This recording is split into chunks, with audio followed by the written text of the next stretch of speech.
शुक उवाच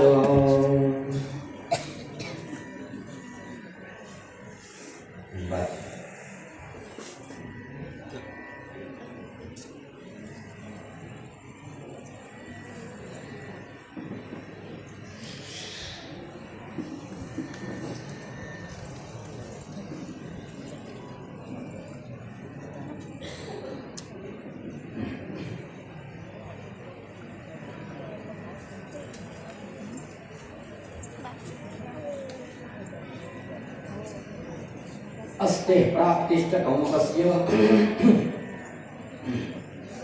महिष्यो भरतर्षभ मृते भरतरि दुःखार्ते यतु स्म पतिर्गृहान्।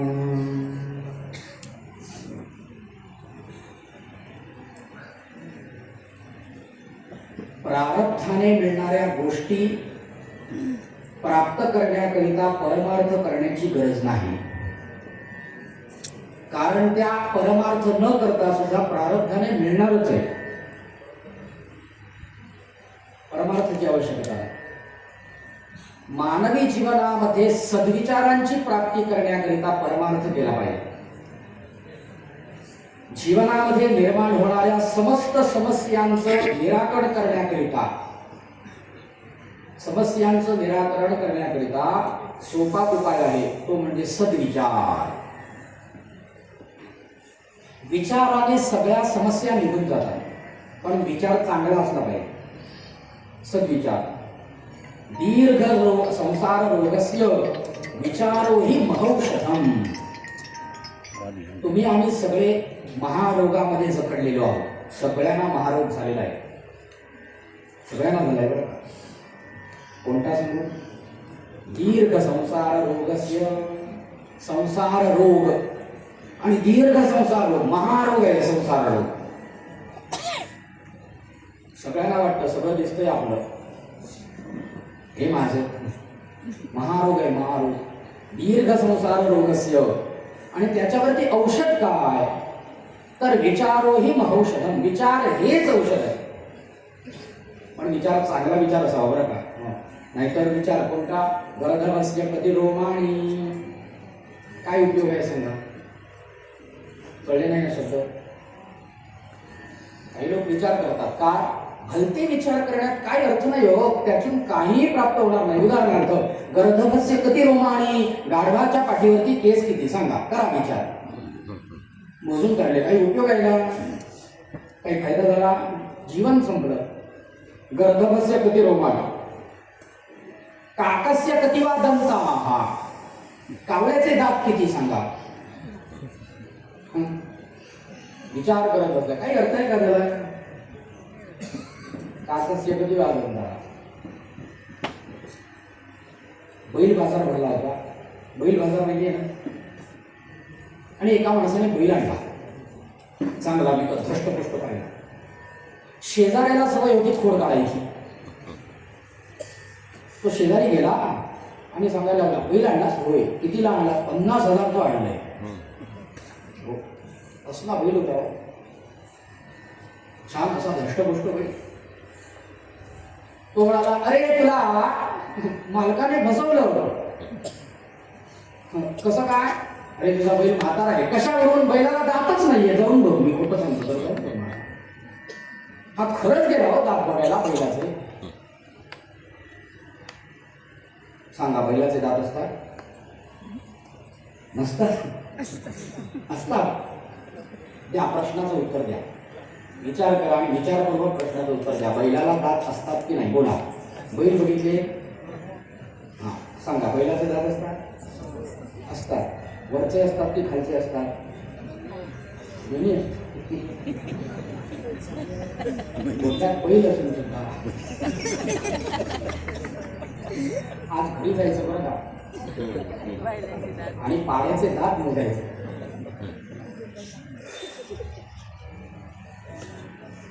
या गोष्टी भागवतात कळतात.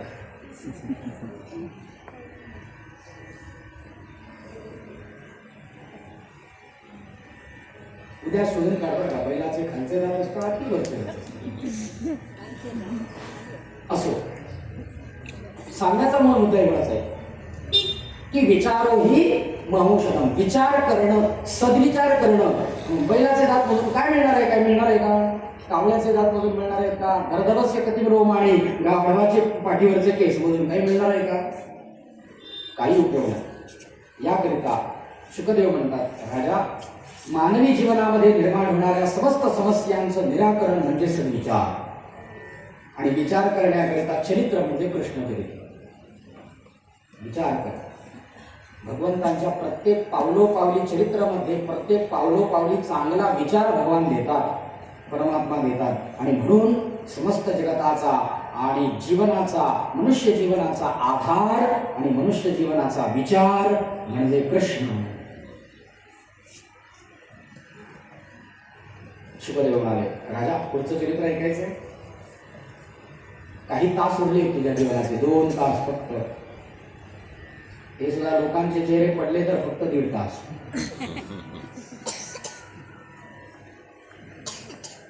एवढंच आयुष्य शिल्लक राहिलं. राजाचं आयुष्य संपत आलंय बरं का. 7 दिवस कधीच संपले बघा राजाचं. आठवतोय ना राजाचा पहिला दिवस? बिचारा घरातून बाहेर पडला होता, त्या शृंगेरीने शाप दिला म्हणून. सांगावं म्हणाला, मनुष्य जीवनाची इति कर्तव्यता कशात आहे? मरणोन्मुख मनुष्याने काय साधन करावं असे 2 विचार घेऊन बाहेर पडला होता. आणि त्या विचाराला उत्तर या शुकदेवानी कृष्ण कथेतून दिले. मनुष्य जीवनाची इति कर्तव्यता याच्यात आहे म्हणून. म्हणता म्हणता 7 दिवस संपले. राजा, कंसवधानंतर कंसाच्या 2 पत्न्या होत्या, अस्ति आणि प्राप्ती. या कंसाच्या 2 पत्न्या. या कंसवधानंतर विधवा झाल्या आणि आपल्या माहेरी निघून गेल्या. त्यांचं माहेर आहे मगध, मगध प्रदेश. आणि मगधाचा राजा होता जरासंध. आता हे नाव बऱ्याच लोकांना माहिती आहे, जरासंध. निघून गेल्या आणि सांगितलं की कृष्ण आणि बलराम म्हणून कोणीतरी दोघे आहेत, त्यांनी कंसाचा वध केला, मथुरा आपल्या ताब्यात घेतली. असं म्हटल्यानंतर जरासंधाला क्रोध उत्पन्न झाला आणि जरासंधाने 23 अक्षौहिणी सेना एकत्र केली आणि मथुरेवर स्वारी केली. आता पुन्हा नवीन शब्दाला अक्षौहिणी म्हणजे काय? पुन्हा शब्दाला तर महाभारत युद्ध झालं. ह्या युद्धामध्ये एकूण सैन्य जे मारलं गेलं, तो 6-7 जण शिल्लक राहिले बरं का. सगळे संपले महाभारत युद्धामध्ये. आणि जे सैन्य मारलं गेलं ते 18 अक्षौहिणी सैन्य होतं. 18 अक्षौहिणी. मग 1 अक्षौहिणी म्हणजे किती? तर 21,870 रथ. माझे शब्द जरा समजून घ्या, मला बोलायला त्रास होतोय आणि थोडं ओढून बोलावं लागतं. त्यात करून असा प्रॉब्लेम झालाय की मागच्या लोकांपर्यंत माझा आवाज पोहोचत नाहीये, किंवा जर पोहोचत असेल तर तो थोडासा शुद्ध नाही पोहोचत आहे तेवढा. थोडं समजून घ्या आणि आपण कथा पुढे सरकू, पुढे नेऊया. 23 अक्षौहिणी. 1 अक्षौहिणी म्हणजे किती? तर म्हणाले 21,870 रथ, 21,870 हत्ती, 21,870 गुणिले 3 म्हणजे 65,610 एवढं घोडदळ. 21,870 गुणिले 5 म्हणजे 1,93,350 एवढं पायदळ इज इक्वल टू 1 अक्षौहिणी गुणिले 23. महाभारत युद्धामध्ये गुणिले 18 एवढं सैन्य कापलं गेलं. सगळे सगळे संपले. फक्त 8 जण शिल्लक राहिले. 5 पांडव आणि 3 कौरव. यातीलच एक होता अश्वत्थामा. दुसरे होते कृपाचार्य, पांडवांचे आचार्य कृपाचार्य. असं एवढेच शिल्लक राहिले. आणखी एक शिल्लक राहिला होता बर्बरिक. त्या बर्बरिकाने हे सगळं महाभारत युद्ध पाहिलं होतं बरं का. बर्बरिक जाऊ द्या आता नको महाभारत. जरासंधाने 23 अक्षौहिणी सेना एकत्र केली. मथुरेवरती स्वारी केली. मथुरेला गराडा घातलाय, वेढा दिला. भगवंतानी पाहिलं यादव कुळाला, आपल्या यादवांना इथं रक्षण नाही म्हणून मथुरेतून भगवान बाहेर आले आणि त्यांनी स्वर्गामधून 2 दिव्य असे रथ मागवले. 2 रथ अक्षय्य भाते असणारे आणि सगळ्या व्यवस्थाने सुसज्ज असणारे असे 2 रथ खाली आले. दोन्ही रथांवरती भगवान कृष्ण बलराम आरूढ झाले आणि 23 अक्षौहिणी सेनेचा फडशा पडला दोघांनीच. फक्त काय युद्ध झालं असेल. एक एक अध्याय वर्णन केलंय युद्धाचं. अर्थात ही वीररसाची कथा आहे म्हणून ती मी पुढे सरकवतो. एवढा वीररस सांगण्याकरिता आता मला शक्य होत नाहीये. फार बोलता येत नाही म्हणून. आणि कृष्णाने बलरामाला सांगितलं एकटा शिल्लक ठेवायचा, बाकी सगळे संपवायचे. कोण? जरासंध. का बरं? बलरामाने विचारलं का रे? भगवान म्हणाले अरे आपला अवतार का झाला आहे तर जगामध्ये असणाऱ्या दुष्टांचं संहरण करण्याकरिता, नाश करण्याकरिता. आणि आपण दुष्टांकडे जायचं की दुष्टांना आपल्याकडे बोलवायचं? सोपं कोणती गोष्ट सोपी? ते आपल्याकडे येणं सोपं आहे ना. मग म्हणाले जरासंध एक जिवंत ठेव, आणखी दुष्ट घेऊन येईल आपल्याकडे. अशा जरासंधाने मथुरेवरती एकूण 17 स्वाऱ्या केल्या. 17. आणि प्रत्येक स्वारीमध्ये 23 अक्षौहिणी सेना घेऊन आला होता. म्हणजे किती भूभार हरण झालंय बघा. जगामधलं केवढा दुष्टांचं संहरण झालंय बघा, भगवंतानी केलंय बघा. किती जग हलकं झालं असेल कल्पना करा. प्रत्येक वेळेस. आणि भारतामध्ये 17 स्वाऱ्या ह्या काही त्याच वेळी झाल्या नव्हत्या, तेव्हा पुढे झाल्या त्या सगळ्या 17 स्वाऱ्याच झाल्या. कोणाला इतिहास माहीत असेल तर मोहम्मद घोरी किती स्वाऱ्या गेल्या? मोहम्मद घोरीने भारतावरती माहिती आहेत का? 17 स्वाऱ्या गेल्या. 17. आणि भारताला लुटलंय. सुवर्ण मंदिर होतं ना भारतामध्ये, कोणाला माहिती? वो सोन्याचं मंदिर होतं, कोणार्क सूर्य मंदिर. सगळं केवढं सोनं होतं माहितीये भारतात. भारतामध्ये सोन्याचा धूर निघत असे, एवढं सोनं भारतामध्ये होतं. सगळ्या देवदेवता सुवर्णमंडित होत्या, सोन्याच्या मूर्ती होत्या. परकीय लोकांनी आक्रमण करून करून करून करून भारत एवढा लुटलाय, अक्षरशः लुटला. तुम्हाला सांगतो, आम्ही म्हणतो शिवाजी महाराज आमचे, पण शिवाजी महाराजांचं सिंहासन आणि शिवाजी महाराजांची तलवार, भवानी तलवार इंग्लंडच्या म्युझियममध्ये आहे. ब्रिटिश अधिकाऱ्यांकडे अजून आहे. शिवाजी महाराज आमचे म्हणणाऱ्यांना अजून शक्य झालं नाही ती सोडवून परत भारतात आणणं. ते सोडवून आणणं दूरच राहिलं. महाराजांनी तयार केलेले, महाराजांनी रचलेले एवढे गड किल्ले आता त्यांची पडझड होती, पण तिथे स्वच्छता करायला जाणारा एकटाही नाहीये. आम्ही जातो आणि पेप्स्या पितो, बाटल्या तिथंच टाकून येतो. मी बघितलंय म्हणून सांगतो, ही वस्तुस्थिती आहे. काय अधिकार आहे आम्हाला? पर्यटनाकरिता जावं आणि तिथे शेतो करून घाण करून यावं. जाऊ दे, मला या गोष्टीचा बराच राग आहे, चीड आहे. जी शाळेतली मुलं जातात सहलीसाठी, तिथं असणारे अरे तिथे त्या दगडाला मध्ये दगडात मातीत रेणू शिवाजी आहे, शिवाजी. आणि इथं आमची नावं लिहायची आणि त्याच्यावरती ते असं चिन्ह काढायचं. मी खोटं बोलतोय का? वाटल्यास जाऊन बघा. त्या शिवाजी महाराजांना कसं वाटत असेल हो, काय माझ्या स्वतंत्र भारतातली लेकरं आहेत, वा वा वा. आमचे मावळे असते तर कधीच मावळले असते.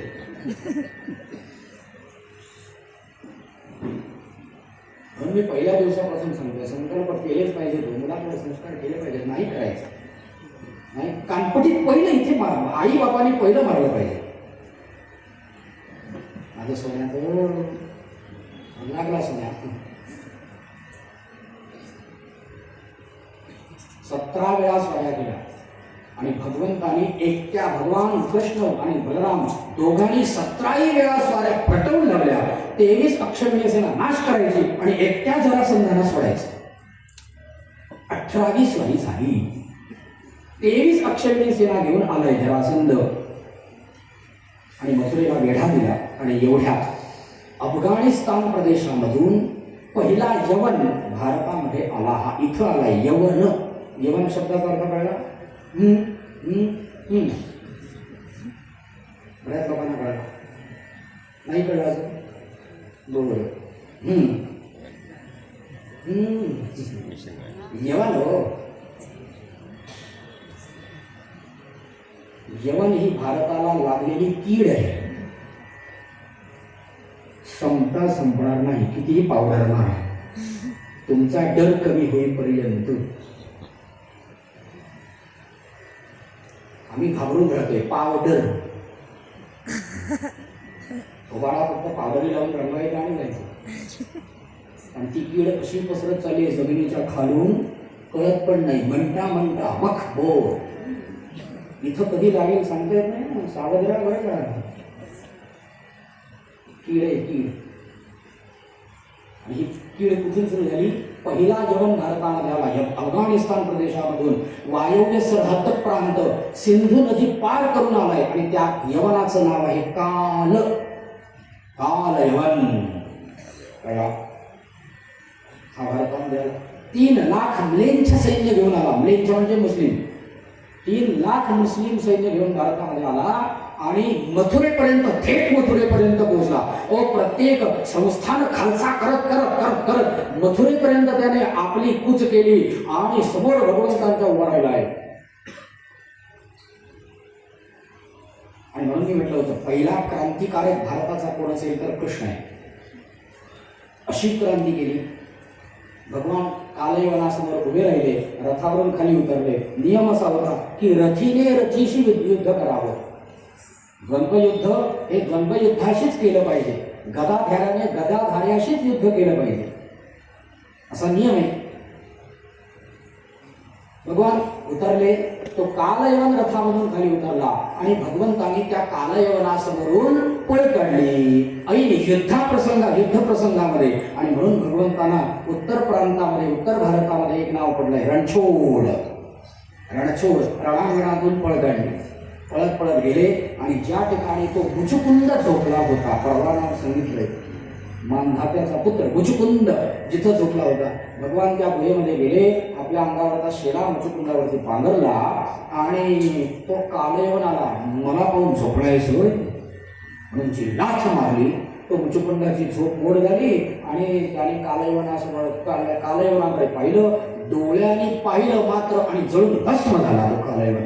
कारण मुचुकुंदाला देवतांनी आशीर्वाद दिला होता. त्याने देवतांना युद्धामध्ये सहाय्य केलं होतं. म्हणून देवतांनी सांगितलं तुला काय पाहिजे? तुम्हाला मला आता झोप पाहिजे, विश्रांती घ्यायची आणि माझ्या विश्रांतीमध्ये कुणीही मला अडथळा निर्माण करू नये. देवतांनी त्याला सांगितलं भरपूर चिरविश्रांती घे. जर कोणी आलाच अडथळा करायला तर त्याची नजर झाली, दृष्टिक्षेप झाला तर जळून भस्मसात होईल. ही गोष्ट भगवंतांना बरोबर माहिती होती. त्यांनी बरोबर त्याचा फायदा करून घेतला. आणि म्हणून म्हणतात योजकच तत्र दुर्लभा. योजना करणारा दुर्लभ असतो. म्लेंछ सैन्य संपवलं देवानी आणि परत आले. पाहिलं तर मथुरेला वेढा घातलेला आहे. आता काय करावं? आणि भगवान बलराम दादांना म्हणाले प्रवर्षण नावाचा पर्वत आहे, आपण पर्वतावरती चढू. पर्वतावर चढले. जरासंधाने पर्वताला वेढा दिला आणि तो पर्वत जाळून टाकला. आग लावली, जाळून टाकला. भगवंतांनी पर्वतावरूनच विश्वकर्म्याला आज्ञा केली, विश्वकर्मन चालू द्या कार्य. आणि भारताच्या पश्चिम समुद्रामध्ये गुजरात प्रांतामध्ये पश्चिम समुद्रात 100 योजन आत या विश्वकर्म्याने एक सोन्याची नगरी निर्माण केली. सुवर्णमय नगरी. 100 योजन 96 योजन विस्तृत अशी नगरी आहे. आणि त्या नगरीचं नाव द्वारका, बेट द्वारका असं म्हणतात त्याला. ही नगरी निर्माण केली भगवंतानी आणि भगवंतानी समुद्रामध्ये उडी मारली आणि द्वारकेमध्ये पोहोचले. जरासंधाला वाटलं आपण पर्वत जळून टाकला. कृष्ण बलराम जळून भस्मसात झाले. स्वतःच समाधान करून जरासंध निघून गेला आणि भगवान परमात्मा आता द्वारकेमध्ये बरं का. मथुरेमध्ये असणाऱ्या सगळ्या यादवांना भगवंताने द्वारकेमध्ये आणलं. आपल्या आई वडिलांना आणलं, आजोबांना आणलं. उग्रसेन, शूरसेन. उग्रसेन हे मथुरेचेच राजे झाले. कंसाचे वडील उग्रसेन. सगळ्या लोकांना द्वारकेमध्ये आणलं. सगळे यादव आता द्वारकेमध्ये राहू लागले आणि अशी ही द्वारका भगवंतांच्या राहण्याने अत्यंत प्रफुल्लित झाली, आनंदमय अशी झाली. आणि सोन्याप्रमाणे सोन्याची असणारी ती द्वारका सूर्यकिरणांनी अधिक झळकून निघाली आणि भारताचं वैशिष्ट्य ठरली. भारताचं विलक्षण असं वैशिष्ट्य आहे द्वारका. अजून द्वारकेचे अवशेष शोधतायत बरं आणि हल्ली सापडायला लागले. पेपर वाचत असेल तर आपले माननीय पंतप्रधान मोदीजी त्या द्वारकेपर्यंत पोहोचून आले, जी द्वारका कृष्णाची होती समुद्रात. इकडे राहू लागले आणि भगवंतांचा निवास आता कायमस्वरूपी द्वारकेमध्ये आहे. चला आता आपण महाराष्ट्राचं वेळ न काढता द्वारकेतून थेट महाराष्ट्र. महाराष्ट्रामध्ये विदर्भ नावाचा प्रांत आहे. त्या विदर्भ माहिती आहे ना, विदर्भ, त्या विदर्भ प्रांताची राजधानी आहे कुंडिलपूर. आणि या कुंडिलपुरामध्ये भीष्मक नावाचा एक राजा राज्य करत होता. विदर्भ प्रांत, त्याला 5 पुत्र होते आणि 1 मुलगी होती. त्या 5 पुत्रांचं नाव रुक्मी, रुक्मरथ, रुक्मबाहू, रुक्मकेश, रुक्ममाली असे 5 पुत्र होते. आणि 5ही पुत्रांचे शेवटी बुद्धी उपजे गोमटी. आणि 5 पुत्रांच्या नंतर त्याला एक मुलगी झाली होती, अत्यंत गोमटी, अत्यंत सुंदर. तिचं नाव होतं रुक्मिणी. ही मुलगी 8 वर्षाची झाली आणि बापाला काळजी वाटायला लागली आता या मुलीचा विवाह कसा करावा. 8 वर्षाची मुलगी झाली आणि त्या मुलीचं रुक्मिणी कशी दिसत होती त्याचं वर्णन आहे. काय दिसायची रुक्मिणी, एवढीशी मुलगी, गोल चेहरा, अत्यंत गोरी पान, चेहऱ्याला साजेस असं, आपल्या सौंदर्याला साजेल असं तिचं वर्तन होतं. ताम बुद्धी, बुद्धिमान होती. ताम बुद्धी, लक्षण, औदार्य, रूप, शील, गुण हे लक्षण, अशी सुंदर मुलगी. आणि या मुलीचं लग्न कसं करावं म्हणून त्या भीष्मकाला काळजी वाटते. काय झालं होतं, यांच्यामध्ये मुख्य मोठा जो भाऊ होता त्याचं नाव होतं रुक्मी, मोठा भाऊ. आणि हा रुक्मी हुकमी होता बरं का. म्हणजे भीष्मकाला समोर करून संपूर्ण राज्याचे निर्णय हा घेत असे. आणि या रुक्मीचा एक मित्र होता त्याचं नाव शिशुपाल. हा चेदी प्रदेशाचा राजा शिशुपाल, चैद्यराज.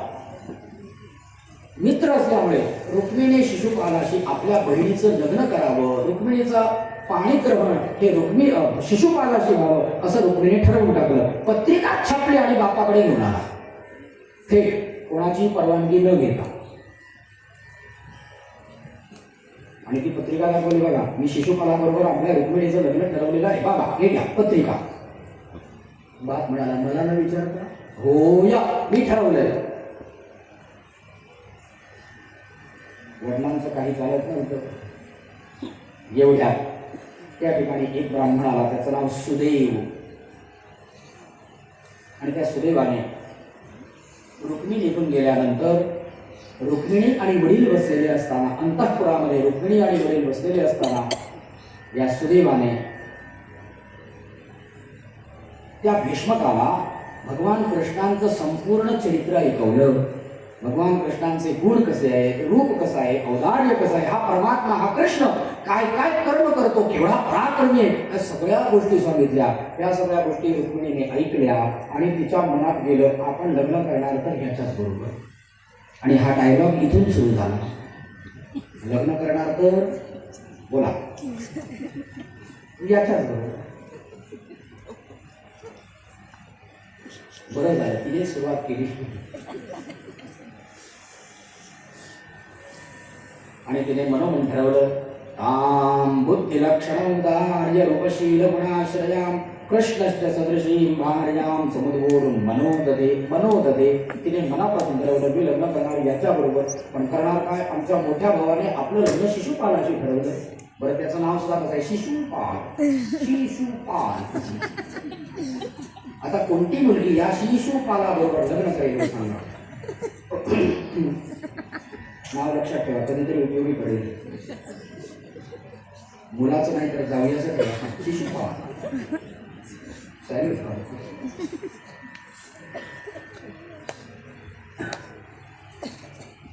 रुक्मिणीने ठरवलं नाही, प्राण देऊन पण लग्न याच्याशीच करणार, कृष्णाशीच करणार. दिवस दिवस पुढे निघाले.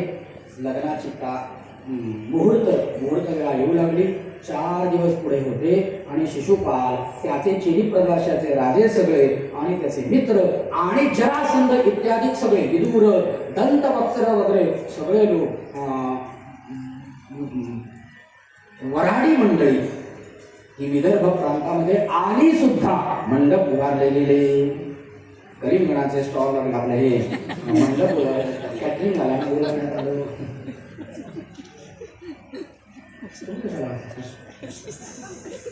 आमरस, पुरी, एक पकवान तयार झाली, लिस्ट लागली.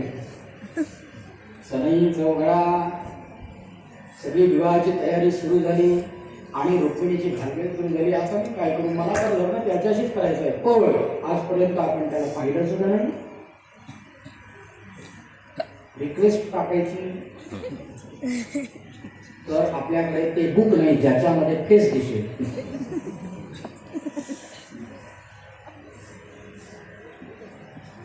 मग काय, Insta.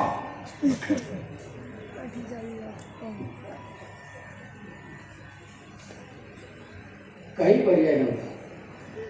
And listen carefully.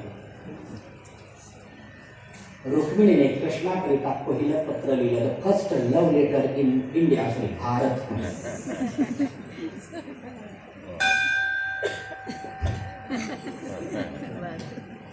O my dear Krishna. Online चालू आहे. ठीक आहे, हे पूर्ण काय माझी इथली कथा आहे आणि ही आपली आहे, ही प्रेमाची कथा आहे. त्यांना नको.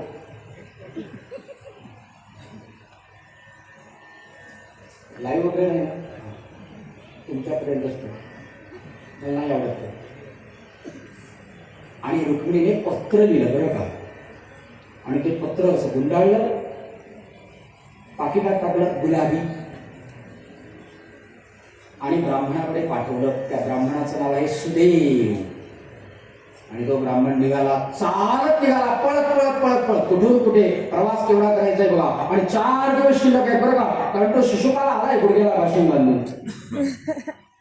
आता ते गुडघ्याचं फक्त मस्तकावर चढवायचंय, बाशी एवढंच. बाशीवर ओझा तयारच होता. आणि हा सुदेव निघाला कुठून, विदर्भातून गुजरातकडे, म्हणजे द्वारकेमध्ये जायचंय. आणि असा पळत पळत पळत पळत निघाला आणि 2 दिवस लागलो, निरंतर पळत होता, निरंतर. द्वारकेमध्ये आला. द्वारकेमध्ये ब्राह्मणो मम दैवतम, ब्राह्मण दैवत असल्यामुळे अटकाव नव्हता, लज्जाव नव्हता. थेट भगवंतांच्या प्रासादापर्यंत त्या ब्राह्मणाला प्रवेश मिळाला. थेट समोर गेला. दुपारची वेळ होती. हा ब्राह्मणाला जर भगवंतांनी त्याची पूजा केली, पाद्य पूजा केली, गळ्यामध्ये हार घातला, डोकीवरती गंज लावलं, साष्टांग प्रणिपात केला, हातावरती खाऊ दिलाय द्वारकेचा. इकडचा मैदा घातलेला पेढा, साखरेची बत्तास हातावरती खाऊ दिला, साष्टांग नमस्कार केला आणि मग विचारलं आपण कोण. त्याने सांगितलं मी सुदेव. भगवान म्हणाले वाह, आम्ही पण सुदेव, पण वासुदेव. तुम्ही सुदेव, आम्ही वासुदेव. सोपं आहे की नाही चरित्र? क्या काम आहे, कशाकरिता आला? आणि त्याने सांगितलं आमच्या राजकुमारीने पाठवलंय. कोण तुमची राजकुमारी? रुक्मिणी. काय काम आहे? आणि त्याने पत्रच काढून दिलं. हे बघा, तुमच्याकरिता पत्र पाठवलंय. हो खरंच? तुम्हाला भारतातलं पहिलं पत्र आहे. पिनकोड कुठे आले? पहिलं पत्र. भागवत काढून वाचलं का? भगवंताने सांगितलं पण काय झालं माहिती का? प्रॉब्लेम काय, मला वाचता येत नाही, हे जरा तुम्हीच वाचा. भागवत काढून वाचा बरं का, मग कळेल. भगवान म्हणाले मला वाचता येत नाही, हे जरा वाचाल का? तो असा लागला थर कापायला. तो म्हणाला गुलाबी पत्र हे, आणि दुसऱ्याची गुलाबी पत्र मी वाचत नाही. मी दुसऱ्याचा मोबाईल घेतो पण व्हॉट्सअप शपथ सांगतो तुम्हाला, व्हॉट्सअप ओपन करत नाही. देवा शपथ सांगतो, गेला तर तोच जाईल. मी हे पाप करत नाही, दुसऱ्याचा चॅट बघत नाही, गॅलरी ओपन करत. भगवंताने सांगितलं मी आज्ञा करतोय वाच. पण गुलाबी पत्र मी कसे वाचू? माझी आज्ञा आहे वाच. आणि त्याने फाडलं होतं पत्र बाहेर काढलं. काय सुवाच्य अक्षर होतं. रुक्मिणीचं अक्षर कसं होतं इथे दिलंय. अक्षरावरून स्वभाव ओळखता येतो बरं का. अक्षर आणि स्वतः लिहिलेलं पत्र आहे. स्वतः ओ माय डिअर कृष्णा. पत्र कसं लिहावं रुक्मिणीकडून शिका.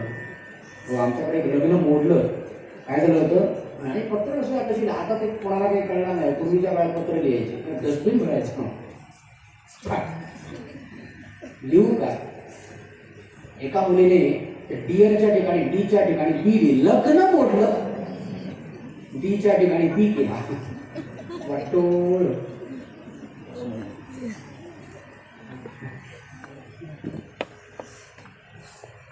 आणि भगवंताकरिता लिहिलेलं पत्र आहे. वाचूया बरी तुम्हाला इंटरेस्ट. देवाचं पत्र वाचू.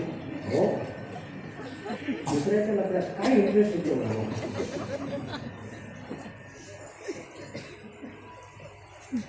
परत एकदा वाचूया. नको पण श्रोते, शुकदेवाने वाचलंय राजासमोर आणि सुदैवाने वासुदेवासमोर वाचलंय, तर आम्हाला वाचायला काय गेलं? आपण वाचूया. ओ किती कळतं ते तुमचं तुम्हाला बघा. पण रुक्मिणीने जे लिहिलं ते कृष्णाला कळलं. रुक्मिणी फिजिशियन नव्हती आणि कृष्णाचं मेडिकल नव्हतं, पण ते अक्षर बरोबर सुंदर लिहिलं, सुवाच्य अक्षरात. आणि रुक्मिणी वाच. ऐका पत्र वाचतो. 7 श्लोकांचं पत्र आहे. 7च्या 7 श्लोक समजत नाही मला, 7 दिवस लागतील. कारण प्रत्येक पत्रातील, या पत्रातील प्रत्येक शब्द हा शब्द मोजून दिलेला आहे, असं तोडून मापून दिलेला शब्द आहे. शब्दांना प्रचंड महत्व आहे. शब्दाला महत्व दिलं तर शब्द भाव व्यक्त करतात, नाहीतर शब्दांच्या ठिकाणी अभाव होतो. म्हणून शब्दाकडे पाहिलं पाहिजे उघड्या डोळ्याने, आणि शब्द ग्रहण केला पाहिजे उघड्या अंतःकरणाने. कपाट उघडं पाहिजे तर शब्द आत येतात, नसेल तर इतर येतात आणि पळून जातात. शब्दांचा अभाव. आणि रुक्मिणी वाच. रुक्मिणी म्हणाली श्रुत्वा गुणान् भुवन सुंदर श्रवतान्ते निर्विश्य कर्णगरैर्हरतों गतापं रूपं दृशां दृशिमतामखिलार्थलाभं पर्यच्युतां दिशति चित्तमपत्रपन्ने. पहिला श्लोक. रुक्मिणी म्हणाली हे देवा, हे भुवन सुंदरा, आता प्रत्येक प्रेमिकेकरिता आपला प्रेमी कसाही असला तरी तो भुवन सुंदरच असतो की नाही. रुक्मिणीने हे भुवन सुंदरा श्रुत्वा गुणान् भुवन सुंदर, हे त्रिभुवन कमनीय भुवन सुंदरा परमात्म्या, तुझे गुण मी ऐकले आणि तुझे गुण माझ्या कर्णविवरातून हृदयापर्यंत पोहोचले, आणि माझं चित्त हे तुझ्या बाबतीत अपत्रप, शब्द लक्षात घ्या, अपत्रप झालेला आहे. त्रपा शब्दाचा अर्थ आहे लाज, लज्जा, आणि अपत्रप शब्दाचा अर्थ आहे निर्लज्ज झालेला आहे. माझं चित्त निर्लज्ज झालेलं आहे, कारण मी केवळ तुझे गुण ऐकले आणि ते कर्णविवरातून थेट हृदयापर्यंत पोहोचले.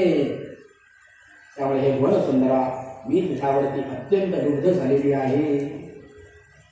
याच्यात बारीक बारीक खचा चौगा बरेच आहे. वेळ नाही आणि इच्छा नाही, माझे म्हणून पुढे जाऊया. दुसरा, कात्वा मुकुंद महती कुलशील रूप विद्यावयो श्रवणधाम विरावितुल्या. भगवती म्हणते की हे मुकुंद, हे भगवंता, विद्या, वय, गुण, रूप, तेज, वीर्य, संपत्ती या सगळ्याने कुलशील असणारी, संपन्न असणारी अशी कोणती बरं मुलगी तुझ्या गळ्यात माल घालण्याकरिता, तुझ्याशी विवाह करण्याकरिता तयार होणार नाही? सगळ्याच होतील. सगळं, कारण तू असाच आहेस रे देवा, तू आहेच तसा की सगळ्या तुझ्यावरती लुब्ध होतील. पण त्या सगळ्यांमध्ये मी मात्र थोडी वेगळी आहे ना, लक्षात घे. आपलं सांगितलं जातं, मी मात्र थोडी वेगळी आहे, अत्यंत धीट आहे.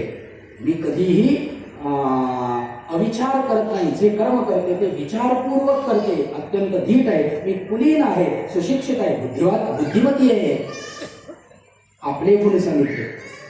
तिसऱ्या श्लोकामध्ये ती म्हणाली की हे देवा, मी रूपी मांसाचा भार हा तू रूपी सिंहाचा वाटा असताना शिशुपाल रूपी कोल्ह्याने जर पळवून दिला असेल तर त्याच्यात सिंहाचं अपयश मानलं जातं. काही कळलं? याचा अर्थ माझं लग्न शिशुपालाशी ठरवलेलं आहे. जर ते शिशुपालाशी झालं तर अपयश तुझं आहे बाबा, कारण तू सगळ्यात पराक्रमी आहेस. कळलं का? पत्र असं लिहायचं बरं का. आता लिहा, सगळ्यांनी नका लिहू. चौथा श्लोक ती म्हणाली, व्रतदेव विप्र. चौथ्या श्लोकामध्ये ती म्हणाली की जर मी देवप्राप्ती होण्याकरिता जन्मोजन्मी अनेक पुण्य करावी लागतात. जर मी जन्मोजन्मी पुण्य केली असेल तर देवा मला तू प्राप्त हो, आणि जर तू प्राप्त होणार नशील तर मी आणखीन पुण्यकर्म करायला तयार आहे, पण मी विवाहापर्यंत तुझ्याबरोबरच. पुढच्या श्लोकामध्ये ती म्हणाली की हे देवा, जर तू तुझ्याशी माझा विवाह झाला नाही, जर तू मला स्वीकारलंच नाही तर मी 100 जन्म तुझी वाट बघेन. हा जन्म संपेनच, पण पुढे 100 जन्म वाट बघेन, पण विवाह करणार तुझ्याशी हा माझा पक्का निर्धार आहे. म्हणजे तू मिळाला नाहीस तर आत्महत्या, सुसाईड करणार, आता पर्याय. मग ही तुझी धमकी आहे का? नाही, प्रेमाची विनवणी आहे. धमकी नाही, विनवणी आहे. मग पुन्हा प्रश्न, मग भेटायचंय कुठं? भेटूया? झाडं, पेड भेटायचं कुठं? हॉटेलमध्ये. त्याचं उत्तर दिलं. पुढे भेटायला की आमच्याकडे अशी परंपरा आहे, कुलवधू लग्नाच्या आदल्या दिवशी वेशीवरती गावामध्ये वेशीवरती जाऊन आमच्या कुलदेवतेची पूजा करते. कुलदेवतेचा पूजा करण्याचा विधी हा आमच्या गावामध्ये प्रसिद्ध विधी आहे, आणि ती कुलवधू पूजा करण्याकरिता जाते. आणि मी 4 दिवसांनी लग्न ठरलंय, आदल्या दिवशी मी पूजा करण्याकरिता जाणार आहे. येणार असेल कृष्णा तर तू तिथं ये. आपलं भेटण्याचं स्थान कुलदेवतेच्या समोर असेल. आणि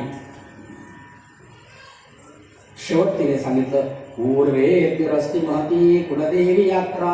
कुलदेवी यात्रा पूर्वेद्यू आदल्या दिवशी असते, आम्ही जातो. आणि तिने शेवटी सांगितलं की हे कृष्णा, हे भगवंता, मी जणू तुझ्याकरिताच अवतरित झालेली आहे. माझ्यावरती कृपा करा देवा, जगतावरती कृपा करतोस, माझ्यावर कृपा कर. आणि या एका दासीचं, एका सेविकेचं पाणी ग्रहण कर आणि हिला स्वीकार. मी तुझी जन्मोजन्मीची दासी होईल, पण मला स्वीकार, कारण माझं मन तुझ्यावरती जडलेलं आहे. विवाह करणार तर तुझ्याशी. भगवंताने ते पत्र ऐकलं, गुंडाळून देवा म्हणाले, गुरुजी चला आता काय जायचं.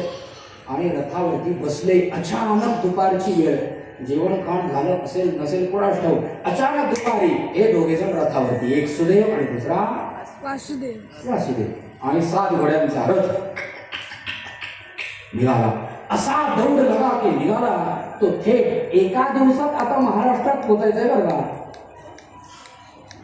आणि द्वारकेमधून महाराष्ट्रामध्ये हा रथ असा वेगाने वायू वेगाने पळ पळ पळ पळ पळवलाय. इकडे बलराम दादा विचार करतात, कृष्ण कोणाला तरी ब्राह्मणाला घेऊन गेलाय, रथामध्ये बसून गेलाय, दुपारच्या वेळी गेलाय आणि मला न सांगता गेलाय. मी तर दादा आहे आणि दादाला न सांगता काम करणारे लोक आत्ताच कसे काय झाले. दादाला सांगितलं पाहिजे. आणि म्हणून चतुरंग सेना तयार केली बलराम दादाने. ताबडतोब चतुरंग सेना आणि काहीतरी काळवेळ असलंच पाहिजे मला आणि या कृष्णाच्या मागे लागलं पाहिजे असं म्हणून ते भगवंतांच्या मागे बलराम दादा चतुरंग सेना घेऊन महाराष्ट्रात दादा आणि विदर्भात काय अलौकिक योग आहे पुढे. जाऊ दे.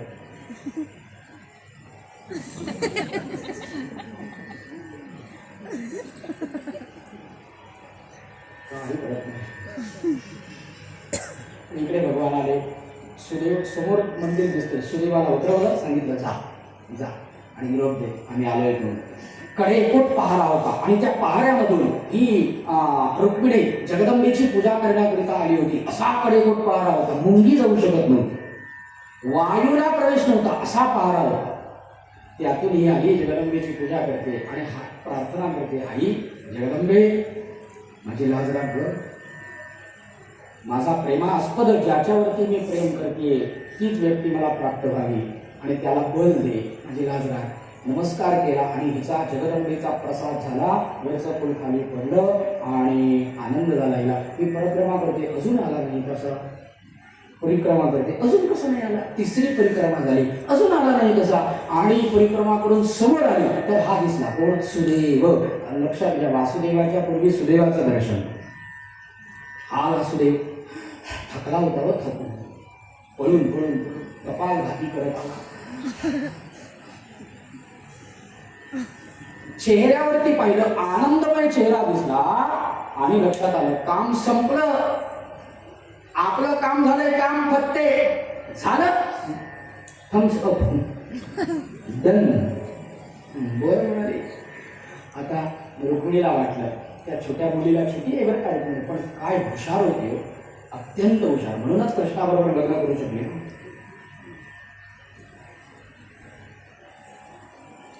आपण नियम बदलूया का? ज्या हुशार मुली असतात त्या कृष्णाबरोबर लग्न करतात.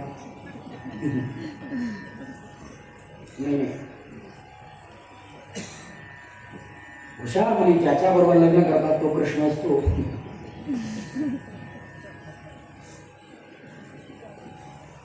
असा धुवन सुंदर. आता या रुक्मिणीला वाटलं त्या सुदेवाने माझं काम केलं, विचारा ब्राह्मण साधा आहे, गरीब आहे, गरीब आहे, त्यात माझं काम केलं, याने काहीतरी द्यावं, काय द्यावं. असा कडेकोट पारा होता. तिला वाटलं आपल्या अंगामध्ये गळ्यामध्ये असणारा नवरत्नांचा असा रत्नजडित हार तो आपण त्याला समर्पण करावा असं वाटलं. 4 पावलं पुढे गेली, पण काय करणार, पहाराच असा होता, काही करू शकत नव्हती. म्हणून सांगितलं, गुरुजी थांबा थांबा, ते गुरुजी तिकडे देऊन थांबा. तो सुदेव थांबला आणि श्रोतेहो रुक्मिणीने त्या गुरुजींना इथून नमस्कार केला. ही साक्षात लक्ष्मी आहे. लक्ष्मी जर पाया पडली तर आणखी काय पाहिजे सांगा. लक्ष्मीने थेट नमस्कार केलाय त्या सुदेवाला आणि सुदेव धन्य झाला. वा. आणि सुदेवाने आशीर्वाद दिला लक्ष्मीला, त्या रुक्मिणीला, रुक्मिणी तुझे मनोरथ पूर्ण होतील, ते आले प्रकार खुश राहा, आनंदी राहा, आनंदी राहा आणि अखंड चुडे मंडित अशी सौभाग्यवती हो. आणि हा सुदेवाचा आशीर्वाद रुक्मिणीला फळाला बघत सफल झाला. म्हणून ब्राह्मणांचे आशीर्वाद रुक्मिणी घेते. आम्ही कोण लागून गेलो, घेतले पाहिजे. ब्राह्मणाचा आशीर्वाद हा फळाला येतो, पण प्रेमाने घ्यावा लागतो, प्रसन्नतेने घ्यावा लागतो. सुदेव निघून गेले आणि ही टाचावर करून बघते तर समोर भगवंतांच्या रथाचा ध्वज दिसला. रथध्वज आनंद झाला आणि पुन्हा देवीकडे आली, प्रार्थना केली, माझी लाज राखलीच ग बाई. एवढ्या भगवान आले रथ घेऊन आणि बघता बघता त्या रथाच्या धावेपासून निघणारी धूळ ही समस्त सैन्यांच्या डोळ्यामध्ये गेली. ते डोळे चोळत बसले, काही दिसेच ना हो. असा तो धुळीचा लोटच्या लोट आसमंतामध्ये भगवान समोर आले आणि रुक्मिणीला हात दिला, रथामध्ये घेतलं आणि ज्या वेगाने रथ आला होता त्याच वेगाने परत निघून गेले. इकडे गदारोळ झाला, कृष्ण आला, रुक्मिणीला पळवलं, रुक्मिणीचं अपहरण. सगळीकडे बातमी पसरली आणि तो दादा रुक्मिणीचा दादा होता तो मोठा झाला. त्याने शिशुपाल इत्यादी